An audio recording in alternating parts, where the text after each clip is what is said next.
In Abuja, where the Chief of Defense Staff General Lucky Rabo has announced the arrest of suspects linked to the attack on St. Francis Catholic Church in Owerri, Ondo State.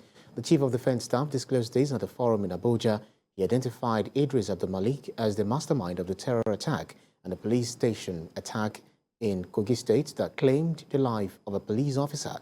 General Rabo also noted that the attackers were arrested during joint operations involving the armed forces, the Department of Security Services and the police.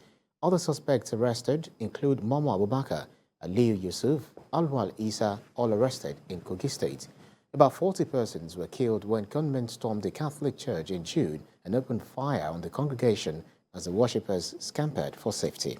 In Ogun State, the Nigerian Army has highlighted the importance of constant training for its men and officers towards combating the security challenges facing the country. General Officer Commanding 81 Division of the Nigerian Army made this known while declaring open the 2022 edition of the Inter-Brigade Combat Proficiency Competition in Abeokuta. TVC News' Kazim Alowe reports.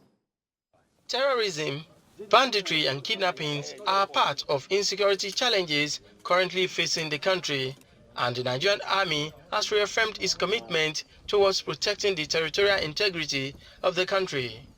In order to be active and be ready to perform their duties efficiently and effectively, the Nigerian Army has organized annual competition among troops in order to sharpen their skills. The General Officer commanding 81 Division of the Nigerian Army, while speaking to the participants, said training is a fundamental tool for every battle-winning army.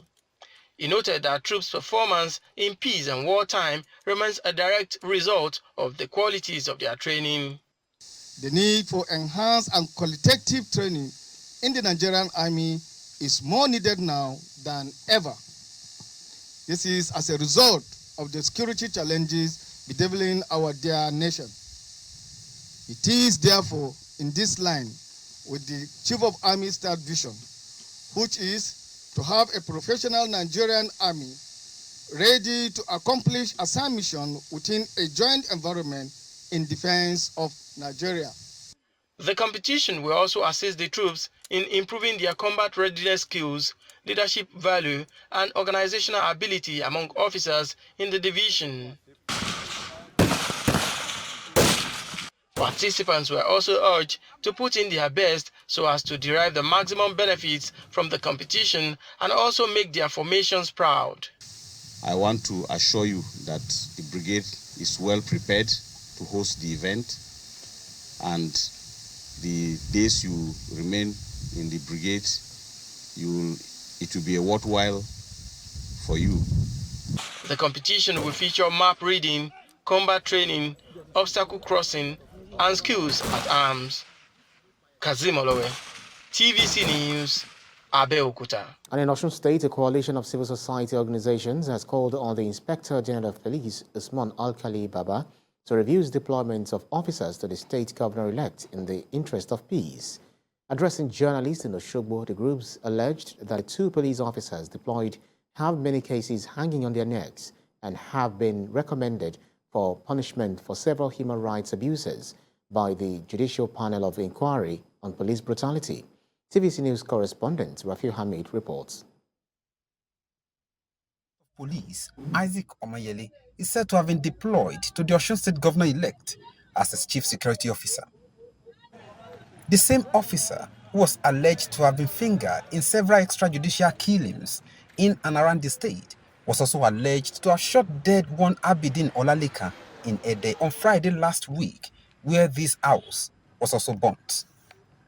At this press conference in Osogbo, the CSOs thanked the CP for disbanding his tactical squad, but want members of the squad debriefed and those found culpable for extrajudicial killings and violation of human rights sanctioned. We are delighted with the disbandment of the tactical squad that has become so notorious for right violation and all sorts of assault on citizens in Osun State. The CSOs decry unnecessary loss of lives and destruction of property, which is now creating fear among residents.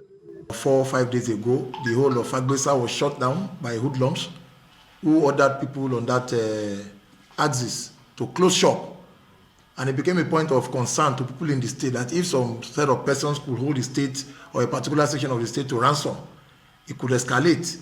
We demand that the police and other security agencies in the state collaborate to immediately arrest and bring to justice all known and unknown members of the violent groups responsible for the killings in the state.